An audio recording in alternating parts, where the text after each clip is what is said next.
Hola, yo soy Rubén y esto es El Parche de Odín, el podcast personal de un oftalmólogo en Suecia. Este es el episodio 130 y antes de empezar con el tema de hoy, unos avisos vacacionales.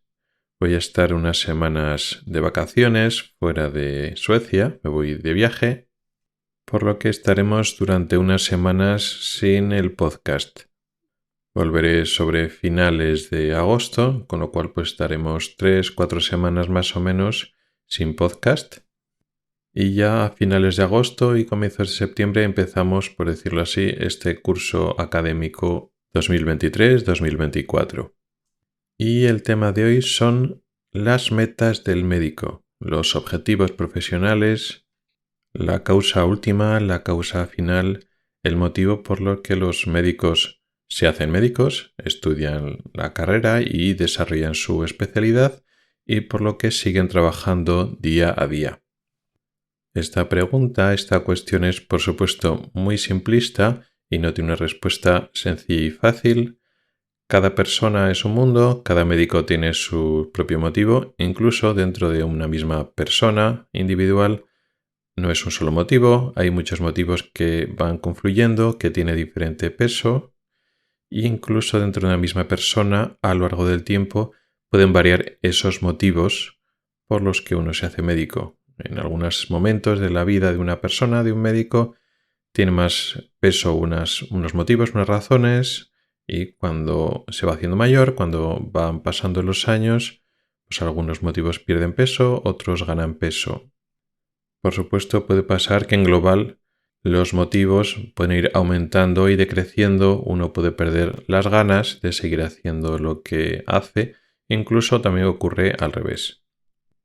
Y como decíamos, cada persona es un mundo, parece una tontería intentar abarcar y hablar de forma general de lo que pasa con este colectivo. Sin embargo, hay pautas, hay ciertos patrones que pueden tener en común un grupo importante de médicos y también una cosa muy importante, céntrico para el tema de hoy, que es que el entorno cultural matiza mucho lo que podemos dar de respuestas. De forma genérica podemos afirmar que ciertos médicos, cierto colectivo de médicos con una cultura concreta, normalmente asociados a una zona geográfica concreta, tienden más a acumular unas razones de un tipo y otra cultura, normalmente asociada a otro lugar geográfico, tienen otras tendencias. En cualquier caso, muchos entienden que la respuesta universal a esta pregunta, qué metas, qué objetivos tiene el médico para formarse y luego desarrollar su labor, es la vocación. Y eso es cierto, hasta cierto punto. Todos somos adultos y sabemos que no todos los médicos tienen la misma cantidad de vocación, pero incluso los médicos más vocacionales hay que entender que esto no basta. El intentar ayudar a las personas a recuperar o mantener su salud y que no importe absolutamente nada más, realmente no es muy realista porque, además de eso, tú eres una persona que puedes tener una familia, tienes que pagar tus facturas y esto, aparte de ser una actividad vocacional, pues también es una profesión y cumple con las reglas de la profesión, las reglas económicas capitalistas que funcionan ahora en las profesiones. Pero es que además el hecho de tener vocación funciona en realidad con una especie de relación médico-paciente que tiene que cumplir unos mínimos hacia ambos lados. Se supone que si tú tienes vocación, lo que aporta el médico a la relación médico-paciente es eso, ese interés genuino de ayudar al paciente, esa preocupación porque el paciente esté mejor y se ponga bien, pero para que esta relación funcione mínimamente, hace falta pues que vaya hacia los dos sentidos. Se espera que del paciente también fluya algo en retorno.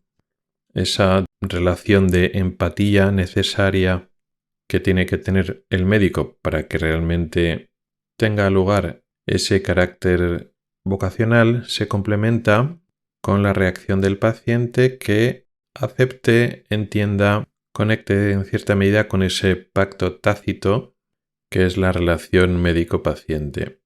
Si tienes que ayudar a un paciente que realmente no tiene ninguna conexión contigo, o paciente o la familia, por poner un ejemplo extremo, que desprecia o desconfía profundamente de la labor del médico, eso afecta a la relación médico-paciente. Los médicos son seres humanos y no son seres etéreos compuestos solo de energía y de luz o totalmente utilitarios, que lo importante es que el paciente se ponga bien y el resto no importa nada. Y el hecho de que el paciente no tenga ninguna conexión o incluso rechace, desconfíe o desprecie la labor médica en general y al médico en particular que le está tratando, como digo, eso influye. Si fuéramos seres de luz que lo que importa es que el paciente se ponga bien y ya está. Y tan pronto como consigas tratarle y poner a su disposición las mejores medidas terapéuticas posible, el resto no es importante. Ese enfoque meramente utilitario de curar el cuerpo del paciente realmente no funciona. No funciona en global a largo plazo. Puede el médico tener una mala experiencia con un paciente y aún así le seguirá curando, seguirá empeñándose igual, pero otros casos compensan para que al final del día y a lo largo de los años, pues al médico le compensa porque le encuentra su rol, su papel con el paciente y con la sociedad. Y no sirve solo que él sepa que está haciendo las cosas correctamente, sino que tiene que encontrar un papel. Este tipo de condicionamientos o cualidades psicológicas que afectan a todas las personas, incluidos los médicos, también afectan el ámbito laboral. Cuando tú trabajas, buscas algo, tienes unos objetivos personales que hacen que tú te esfuerces durante tus años de formación y te sigas esforzando día a día durante tus años de trabajo. Eso les pasa a todo el mundo, todas las profesiones, todas las ocupaciones. Y aunque en el caso del médico, junto con otros sanitarios y otras profesiones, está el papel vocacional, esa vocación se marca dentro de los requerimientos psicológicos que tienen todos los seres humanos. Aquí nos podemos plantear dos tipos de culturas o dos tipos de aproximaciones que no son excluyentes, pero que depende de tu cultura, pues puedes primar más una aproximación que otra. Por supuesto, como decía al principio, esto es una simplificación y puede haber muchos más motivos y muchos más matices, pero por simplificar y generalizar un poco, está, digamos, la cultura o el método, vamos a decirlo, anglosajón, que está basado más en la parte materialista o capitalista de cómo funciona el mundo laboral. Aquí el estatus social se basa principalmente en el dinero. Más ganas, mejor estatus social, mayor prestigio tienes. Con lo cual los sanitarios quieren cobrar según su responsabilidad y también depende del mercado, de la ley de la oferta y la demanda. Cuando tu especialidad o las labores que haces se necesiten y hay pocos, pues puedes cobrar más, puedes demandar más dinero para lo que haces. Además de este modelo 1, basado sobre todo en el dinero y en lo que implica el dinero, el estatus social y tu papel en la sociedad, en tu entorno, está el segundo modelo, que lo tienen las culturas mediterráneas, en el que el prestigio se basa en el tipo de profesión. Aquí la parte de la empatía importa mucho, enlaza más con el concepto vocacional de dedicarse a la medicina e implica que tu prestigio social, tu estatus, tanto a nivel global como también entre individuo e individuo, en tus relaciones unipersonales, esta cultura, estas sociedades otorgan al médico cierto estatus, cierto respeto o consideración. Así un médico puede tener mejor consideración que otras profesiones que cobran más que ese médico. Bien, de estos dos modelos, ¿cuál es mejor? ¿Cuál es el que se tendría que imponer? Aunque a priori, tal como lo he formulado yo, parece que este segundo modelo, vamos a llamarle mediterráneo, o menos basado en el puro capitalismo, puede sonar mejor, la realidad es que ninguno de los dos modelos de forma pura pueden funcionar correctamente en la actualidad. El problema es que conforme van pasando los años, ocurren dos cosas principales. Por una parte, la medicina se va complicando en responsabilidad, en conocimientos, cada vez el médico se le pide más responsabilidad, se sabe más de las enfermedades, más herramientas terapéuticas, herramientas diagnósticas que hay que dominar y la tolerancia al error o a la mediocridad es menor, lo cual es bueno, pero añade cada vez más dificultad y más problemas a la hora de que uno elija libremente ser médico, pues con lo largo que es, con lo difícil que es, con la responsabilidad que tiene. Y por otra parte, la globalización de las culturas. Ya los países, los territorios no están tan aislados en su propia cultura, sino que hay más comunicación cultural, con lo cual cuando tú conoces cómo funcionan otras culturas y ves que lo que te han inculcado pues no tiene la razón absoluta, pues ya no funcionan tan bien cada solución particular. En el caso de seguir con un modelo del tipo 2 basado en el prestigio social, ocurre que los médicos cada vez tienen menos prestigio, las relaciones no son tan cercanas como antes y precisamente los sistemas sanitarios cada vez son más difíciles de sostener. El mantener un sistema sanitario de gran calidad pasaría por que los médicos, que cada vez necesitan una formación más exigente y cada vez tengan más responsabilidad, pues cada vez cobren menos. Y eso no se compensa con un prestigio o un estatus social que además cada vez es menor, va menguando. Ese sistema no se sostiene porque los médicos, los futuros médicos o las personas que ya tienen la carrera de medicina y ya han ejercido como médicos, ven que otras personas con sus mismos talentos o capacidades, con su misma cualificación, cobran más y ellos cobran menos y tienen más responsabilidad, pues al final no les compensa. Por otra parte, el modelo 1, el modelo anglosajón, tampoco es sostenible a nivel social. Entonces, este tipo de sistemas sanitarios, en los que al médico se les paga más acorde con su responsabilidad, con su dedicación, con su cualificación profesional, para que sea sostenible este sistema necesita minimizar en lo posible la labor del médico. Y son estos modelos sanitarios, basados en este sistema anglosajón, el que ha desarrollado cada vez más la labor de los sanitarios paramédicos o enfermeras, los propios paramédicos, auxiliares, técnicos, ortoptistas, una serie de profesiones que tengan menos cualificación, menos formación y por tanto no les tengan que pagar tanto. Esta racionalización de recursos, porque igual cosas que antes hacían los médicos o que en otros sistemas y culturas hacen los médicos, ahora lo hacen otras personas que no son médicos. Esto consigue ahorrar costes, que es el objetivo principal de este primer modelo anglosajón, pero también tiene como consecuencia que la relación médico-paciente disminuye, lo cual no es tan importante en este primer modelo, que se basa más principalmente en el rendimiento económico. Sí que afecta más a los médicos, más de la cultura mediterránea, que se basa más en la relación médico-paciente y el prestigio y el rol del médico en la sociedad y al paciente. Ya sientes al paciente menos como tuyo porque no lo llevas tú o principalmente tú, sino que pues la atención del paciente a veces está repartida en diferentes profesionales de diferentes categorías, pero más importante que todo esto es que esta optimización llega a implicar una pérdida de calidad.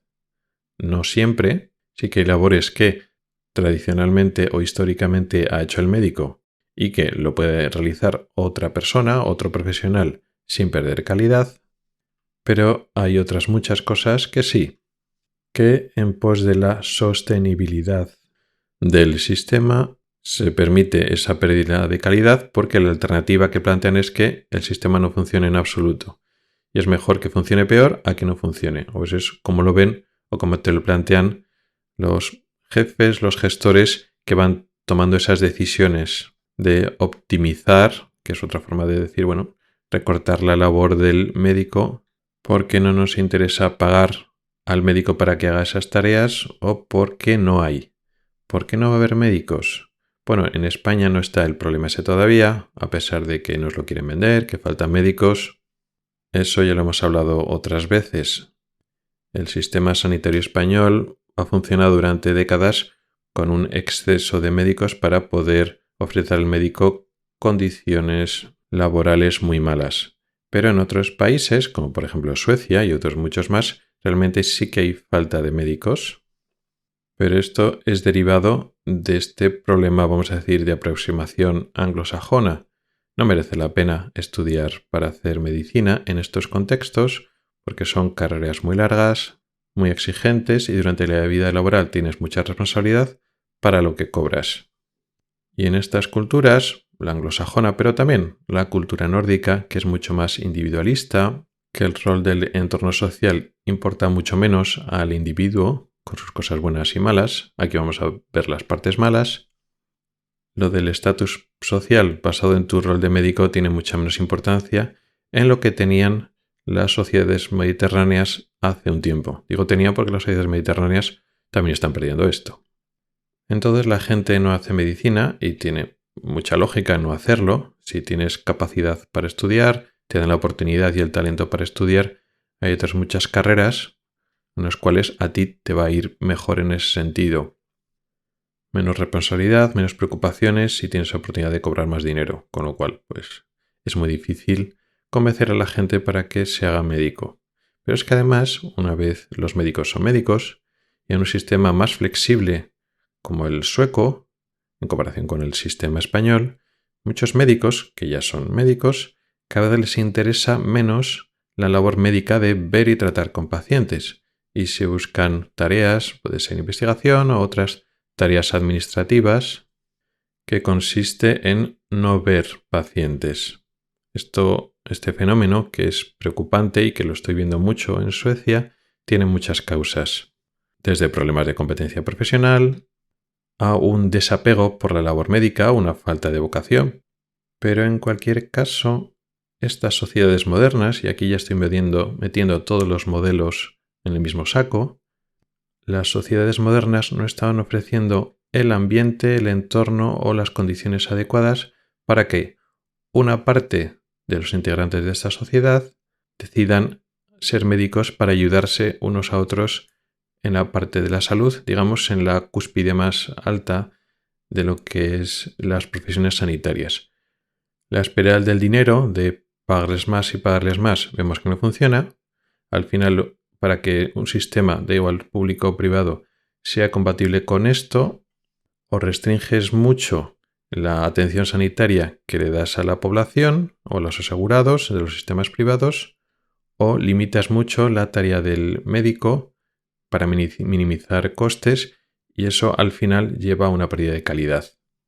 Y si esa espiral del dinero de pagarles más y pagarles más no funciona, ahora las sociedades no saben encontrar un equilibrio para pagarles de forma adecuada, más o menos aproximada a su nivel de cualificación y responsabilidad, pero que esa sociedad ofrezca un incentivo, una situación cómoda en el que puedan desarrollar su vocación, las personas que son vocacionales. Eso por muy diferentes factores se está perdiendo.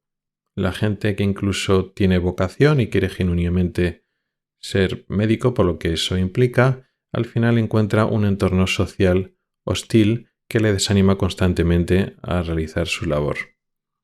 La verdad es que no sé la solución, hay que solo plantear los problemas profundos que hay para que en los próximos años se siga desarrollando la medicina y la labor médica actual, pero no se me ocurren soluciones fáciles, realistas, viables para que esto siga adelante. Supongo que la conclusión lógica es que puede sobrevenir una decadencia global del sistema sanitario porque hay una pérdida de valores e incentivos que antes hacían que funcionara el sistema sanitario y que tras ese periodo de crisis y de decadencia las sociedades tendrán que reinventarse y buscar otra forma en el que se pueda cuidar a sí misma, en el que unos individuos de la sociedad encuentren motivación para dedicarse a cuidar de la salud del resto de la sociedad. Y eso era un poco lo que quería contaros hoy, una reflexión simplificada sobre el sistema anglosajón, sobre las culturas mediterráneas, otros países europeos que han cogido pues parte de un sistema, parte de otro sistema, que los dos sistemas están en crisis y que realmente no están funcionando, y unos interrogantes de lo que podrá pasar en el futuro. Muchas gracias por el tiempo que has dedicado a escucharme. Tienes los métodos para contactar conmigo en las notas del programa. Las próximas semanas no habrá episodios porque voy a estar de vacaciones, así que nos volvemos a oír aproximadamente dentro de un mes. Hasta el próximo episodio.